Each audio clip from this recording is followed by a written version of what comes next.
Te damos la bienvenida, diviértete interactuando con el público en tiempo real. Hoy el día amaneció más despejado, hay más luz. Y bueno, estamos leyendo desde hace algunos días la biografía del silencio de Pablo de Oors. Muy fácil de lectura, las letras son grandes y la enseñanza también. Quedamos en el capítulo 29 y dice el autor: es habitual que prolonguemos y agrandemos nuestros sentimientos para sentir que estamos vivos, que nos pasan cosas y que nuestra vida es digna de contarse. Por supuesto que la vida es siempre una interpelación y que todos somos tocados por ella, pero ¿cuántas de nuestras reacciones son auténticas reacciones a la interpelación de la vida? ¿Y cuántas en cambio son simples decisiones mentales que han tomado la interpelación como excusa, pero que la han dejado definitivamente muy atrás? ¿Tiene esta pregunta para nosotros? En mi opinión, nos inventamos nuestros estados de ánimo en una gran medida. Somos responsables de nuestro estar bien o mal. Esas prolongaciones artificiales de las emociones pueden controlarse y hasta abortarse gracias a la meditación, que es importante, cuyo propósito real, tal y como yo lo entiendo, es enseñar a vivir la vida real, no la ficticia. Las emociones no son más que la combinación de determinadas sensaciones corporales con determinados pensamientos. El estado anímico, una emoción más o menos prolongada. Las emociones y estados anímicos tienen su propio funcionamiento, pero si nos lo proponemos, nosotros somos infinitamente más poderosos que ellos. H. Dilegma Lugo, bienvenido. Podemos no secundar una emoción, podemos hacer frente a un estado de ánimo, podemos crear el estado de ánimo que deseemos. Gracias por la toc y los comentarios. Podemos escoger qué papel representar en la función o incluso no representar ninguno y asistir a ella cual espectadores. Marta Mujica, bienvenida. La función puede continuar y nosotros marcharnos, o terminar y nosotros quedarnos. Todo es nuestra elección. El potencial de nuestra soberanía es sobrecogedor. Kiki Tobar, bienvenida. Jimmy García, ¿cómo estás? Saludos a tu familia. Dice el autor Pablo de Oors: desde esta perspectiva podría definir la meditación como el método espiritual, y cuando digo espiritual me refiero a búsqueda interior, para desenmascarar las falsas ilusiones. Buena parte de nuestra energía la derrochamos en expectativas ilusorias, fantasmas que se desvanecen en cuanto los tocamos. Angélica, bienvenida. Migdalia Mejías, gracias por estar leyendo con nosotros la biografía del silencio. Lo ilusorio, dice él, es siempre producto de la mente, a la que gusta distraer al hombre con engaños, llevarle a un campo de batalla donde no hay guerreros, solo humo, y aturdirlo hasta dejarle sin capacidad de reacción. Santos, Mirla, Loxana, Dani Xavier, bienvenidos. Quienes nos dedicamos a la literatura tenemos muy claro que lo que brota de la mente está muerto y que vive, en cambio, lo que brota de un fondo misterioso al que, a falta de un nombre mejor, llamaré yo auténtico. Este fondo misterioso, el yo auténtico, no el pequeño yo, es el espacio que se intenta frecuentar durante la meditación. ¡Qué poderosa! Jeremy Ferrer. Ese fondo misterioso es como un escenario vacío, justo porque está vacío. Las cosas que entran en él pueden distinguirse. Meditar es apartar de ese escenario las marionetas que se descubren ilusorias para poder distinguir lo que allí llegue a irrumpir. Entre tantas marionetas ilusorias, habitualmente no distinguimos qué es real. Por eso, la tarea de quien se sienta a meditar es, fundamentalmente, de limpieza interior. Bacán. Nos asusta el escenario vacío. Nos da la impresión de que nos aburriremos en esa desolación. Pero ese vacío es nuestra identidad más radical, pues no es otra cosa que pura capacidad de acogida. He llegado, Pablo de Bors, a estas convicciones mediante la única pregunta necesaria: ¿quién soy yo? Al intentar responder, me percaté de que cualquier atributo que pusiera a ese yo soy, cualquiera, pasaba a ser bien mirado, escandalosamente falso. Cuando dices yo soy mi profesión, porque yo podía decir, por ejemplo, soy Pablo de Bors. Pero lo cierto es que también sería quien soy si sustituyera mi nombre por otro. Gracias por la invitación, señorita. De igual modo, podía decir, soy escritor, pero entonces significaría eso que yo no sería quien de hecho soy si no escribiera, o soy cristiano, por decir algo, en cuyo caso dejaría de ser yo mismo si renegase de mi fe en Rocio. Bienvenida. Cualquier atributo que se ponga al yo, aún el más sublime, resulta radicalmente insuficiente.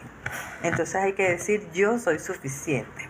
La mejor definición de mí a la que hasta ahora he llegado es yo soy, simplemente.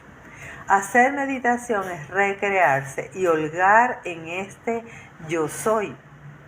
Esta holganza o recreación, si procede por los cauces oportunos, produce el mejor de los propósitos posibles: aliviar el sufrimiento del mundo. Uno se sienta a meditar con sus miserias para, gracias a un proceso de expiación interna, llegar a ese yo soy. Selma, bienvenida. Y uno se sienta con el yo soy para alimentar la compasión. Pero no es sencillo llegar a este punto, puesto que nunca terminamos de purgar. Todo el mundo parece sediento de alguna cosa y casi todos van corriendo de aquí para allá buscando encontrarla y saciarse con ella. En la meditación se reconoce que yo soy sed, no solamente que tengo sed, y se procura acabar con esas locas carreras o, al menos, ralentizar el paso. ¿Qué tal? El agua está en la sed. Es preciso entrar en el propio pozo. Esta profundización nada tiene que ver con la técnica psicoanalítica del recuerdo, ni con la llamada composición del lugar, un método tan querido por la tradición ignaciana. ¿Qué entonces? Se pregunta.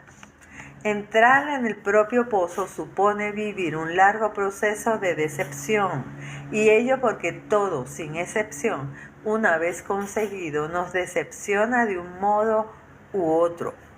Nos decepciona la obra de arte que creamos, por intenso que haya podido ser el proceso de creación o hermoso el resultado final. Gracias por los toc-toc y los comentarios. Nos decepciona la mujer o el hombre con quien nos casamos porque al final no resultó ser como creímos. Nos decepciona la casa que hemos construido, las vacaciones que proyectamos, el hijo que tuvimos y que no se ajusta a lo que esperábamos de él. ¡Qué rudo! Irene, bienvenida. Gracias por estar allí. Está de cumpleaños nuestro sobrino. Gracias, mi amor. Saludos por tu casa. Mira esto tan brutal. Nos decepciona, en fin, la comunidad en la que vivimos, el Dios en quien creemos, que no atiende a nuestros reclamos, y hasta nosotros mismos, que tan prometedores prometedores éramos en nuestra juventud y que bien mirado tampoco hemos logrado llevar a término. Todo esto y tantas otras cosas más nos decepciona porque no se ajusta a la idea que nos habíamos hecho. ¡Wow! Leo Redes, bienvenido. El problema radica, por tanto, en esa idea que nos habíamos hecho. Son las ideas. Lo que decepciona, en consecuencia, son las mismas ideas. El descubrimiento de la desilusión es nuestro principal maestro. Todo lo que me desilusiona es mi amigo. Cuando dejas de esperar que tu pareja se ajuste al patrón o idea que te has hecho de ella, dejas de sufrir por su causa. Cuando dejas de esperar que la obra que estás realizando se ajuste al patrón o idea que te has hecho de ella, dejas de sufrir por este motivo. Te desapegas a los resultados. La vida se nos va en el esfuerzo por ajustarla a nuestras ideas y apetencias. Y esto sucede incluso después de una prolongada práctica de meditación. Tremenda reflexión. No hay que dar falsas esperanzas a nadie. Es un flaco favor. Hay que entrar en la raíz de la desilusión, que no es otra que la perniciosa fabricación de una ilusión. La mejor ayuda que podemos prestarle a alguien es acompañarle en el proceso de desilusión que todo el mundo sufre de una manera u otra y casi constantemente.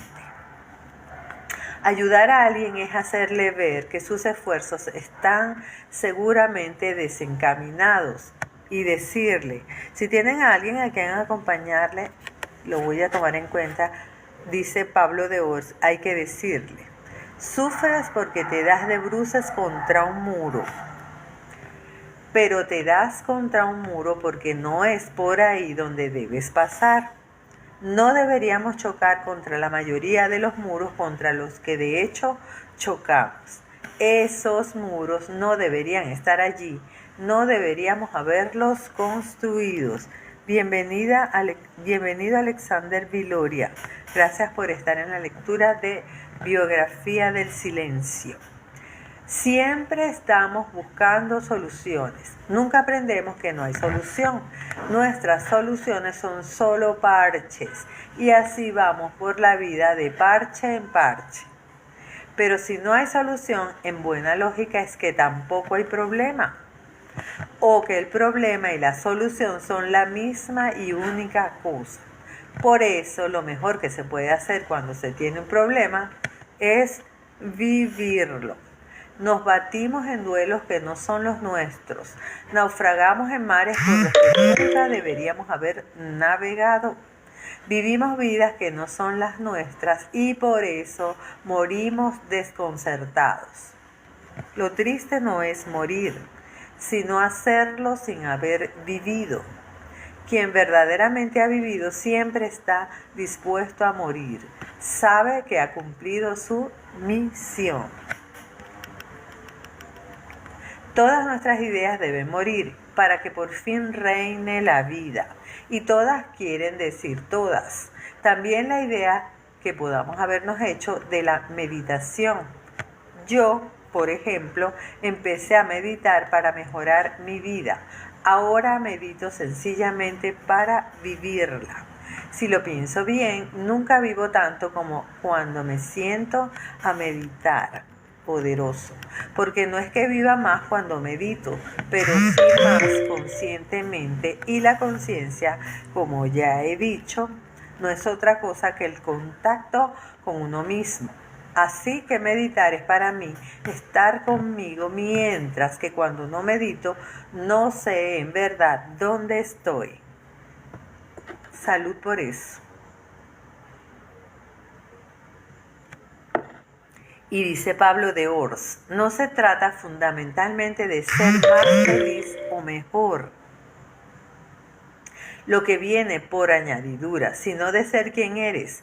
Estás bien con lo que eres, eso es lo que se debe comprender, ver que estás bien como estás, y eso es despertar, según el autor. Bienvenido. Gracias por estar allí. La dicha no es ausencia de desdicha, sino conciencia de la misma. En cuanto arrojamos luz sobre nuestra desdicha, ésta pierde buena parte de su mordiente. Bienvenido de tu estilo. Gracias por estar allí. La desdicha es poderosa y hace estragos si somos inconscientes de su causa y de sus ramificaciones. El dolor deja de ser tan doloroso cuando te acostumbras a él. No sé bien cómo he llegado a semejante hallazgo, como tampoco sé cómo es que he logrado ser tan perseverante en mi práctica diaria de meditación, a la que soy tan fiel desde hace algo más de un quinquenio, como lo soy a la práctica de la escritura desde hace aproximadamente un par de décadas. Tiene bastante tiempo meditando. Qué chévere. Yo tengo poquito y creo que no he llegado al clímax de la meditación, pero voy encaminada. Al principio me preocupaba mucho cuando por algún motivo dejaba de meditar algunos días. Oído a la tambora. Con el tiempo me di cuenta de que siempre volvía al silencio, que había algo en él que me llamaba. En la meditación hay algo que, una vez que se ha apoderado de ti, es difícil de erradicar. También es difícil saber con precisión de qué se trata.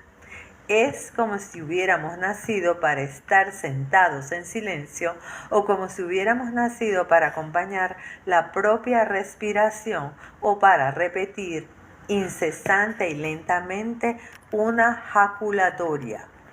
No sé qué es jaculatoria, pero lo voy a averiguar, en la esperanza de llegar algún día a disolvernos en ella.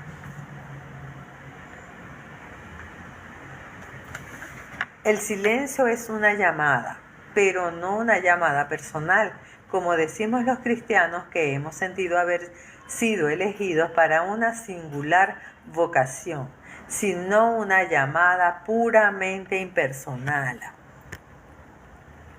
El imperativo a entrar no se sabe dónde, la invitación a despojarse de todo lo que no sea sustancial, en la creencia de que desnudos nos encontraremos mejor a nosotros mismos. Algo o alguien dice dentro del hombre: enmudece, escucha.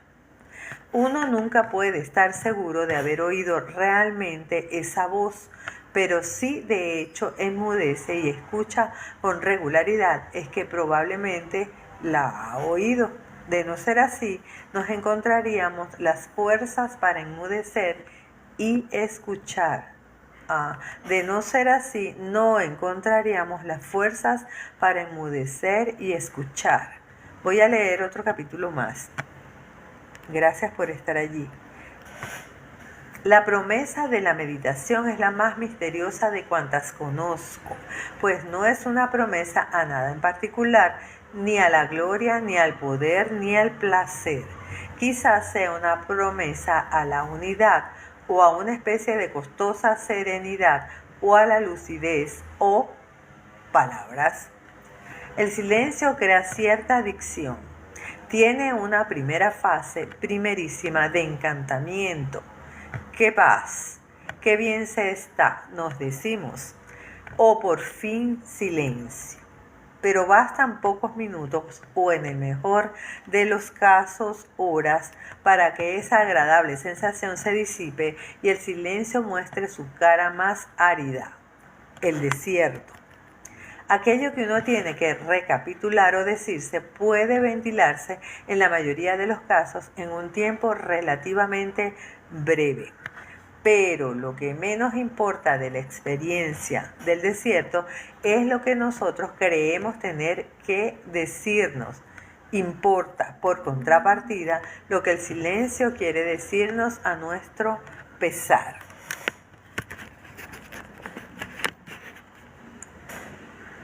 Así como el espectador a quien disgusta un espectáculo puede abandonar su butaca y sencillamente marcharse, el verdadero hombre de meditación permanece en su puesto aun cuando la película que se proyecta en su interior no le agrada en absoluto.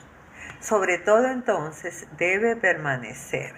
Somos tan misteriosos que llega el momento en que hasta eso que nos disgusta llega a entretenernos y divertirnos. Sin quitar su carácter doloroso y frustrante, esta molesta película interior también puede considerarse divertida bajo cierto punto de vista. Chami.24, gracias por estar allí. Gracias a Encantado34. Salud. Dice que cuando estás en meditación o en silencio puedes encontrar cosas frustrantes, pero que al final puedes llegar a entender y divertirte. Sin quitar su carácter doloroso y frustrante, esa molesta película interior también puede considerarse divertida bajo cierto punto de vista. Resulta divertido comprobar cómo luchamos por convertirnos en nosotros mismos. ¿Divertido? Pregunta. Pues sí. Verse de verdad a uno mismo es realmente fascinante y divertido. Al fin y al cabo, por eso vamos al cine o leemos novelas, para que nos cuenten cómo somos, para identificarnos con el protagonista. O eres consciente de tus enfados, de tus nervios, de tus preocupaciones, o los nervios, la preocupación o el enfado te dominarán. Es así de sencillo. Si no piensas en ellos, ellos pensarán por ti y te llevarán donde no quieres. Pregúntate por qué estás enfadado, de dónde ha brotado tu preocupación, cómo es que has empezado a estar nervioso. Comprobarás que esa indagación resulta curiosísima y hasta divertida. Ser lo que uno es ha pasado a convertirse en el máximo desafío. Bueno, no sé si quiere que le siga leyendo, o si no, dejamos este capítulo 35 para mañana a las 8 de la mañana, hora de Venezuela. Salud. Bueno, voy a leer un capitulito más porque esto está muy bueno y cada vez entiendo más. Ahora no sé cómo voy a hacer, pero dice acá: la práctica de la meditación a la que me estoy refiriendo puede seguramente resumirse en saber estar aquí y ahora, no en otro lugar, no otro tiempo. Esto significa que se trata de una práctica de reunificación, de reunión. Queremos estar con nosotros. Nuestra inconsciencia habitual lo rehúye, pero nuestra conciencia más honda lo sabe. Cuesta mucho bajar a esas profundidades donde late esta sabiduría. La mayoría de las personas que conozco no frecuenta esta zona de su ser jamás. Hasta ignoran que exista algo así. También hay quien se mofa de quienes hablamos en estos términos. Estos últimos son, por lo general, ratas de biblioteca. Solo han leído, no han vivido. Piensan que el mundo cabe en una categoría mental. ¿Qué tal? La meditación en silencio y quietud es el camino más directo y radical hacia el propio interior. No recurre a la imaginación o a la música, por poner un par de ejemplos, como sucede en otras vías. Y eso requiere un temple de soldado y una firme determinación. No es excepcional que quien se decida por una meditación tan dura y seca como aquella de la que estoy hablando haya pasado por otras muchas disciplinas espirituales de búsqueda interior. Y tampoco es excepcional, según he podido constatar, que muchos salgan espantados tras las primeras sentadas. ¿Qué tal? ¿Por qué? Porque se trata de algo muy físico y muy sobrio. Es cierto que son muchos los intelectuales que, sin haberse sentado a meditar ni una sola vez, se han sentido atraídos por el silencio. Pero tal fascinación, si no va acompañada por la práctica, sirve de muy poco. En la meditación silenciosa y en quietud no hay adornos ni florituras. Basta una habitación que no esté demasiado caldeada ni demasiado fría. Basta un banquito o un cojín para sentarse y una esterilla. ¿Acaso incienso muy suave? O incluso un pequeño altar con una vela encendida. Todo está al servicio del recogimiento, todo invita a la interiorización. Pues voy a dejar la lectura en la página 142 del libro Biografía del Silencio de Pablo de Ors. Esto está bien interesante. Y bueno, más interesante será cuando lo practique. Y después les cuento. Muchísimas gracias por estar allí, por los comentarios, por las invitaciones y los toc. Salud por eso. Hoy sí hay cafecito. Dejo esta lectura de hoy colgada en Instagram, TikTok y YouTube. Un besito, que les vaya un día muy excelente.